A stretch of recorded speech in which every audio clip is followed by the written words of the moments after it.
books go? Mom, where do our books go?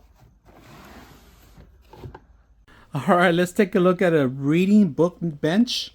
Now, this one comes with a couple accessories that you should be aware. It has 3 drawers, all right, and these are fabric drawers that it has.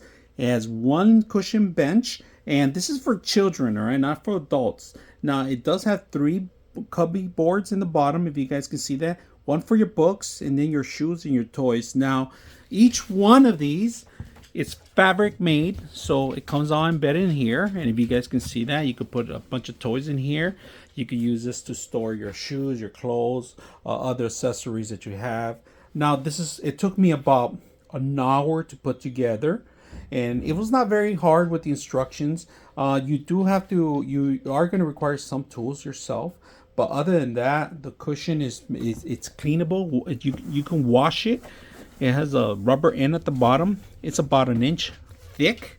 If you can see this, you can set up your favorite place where your kids like to read the book, or story time, and have their book collection in the bottom, or their shoes. Now, this one is perfect for gift, Christmas, holidays, or a special area you want to have your children to read. Reinforcing that reading is perfect. This is good, easy to set up, easy to use. I hope you guys enjoy the video.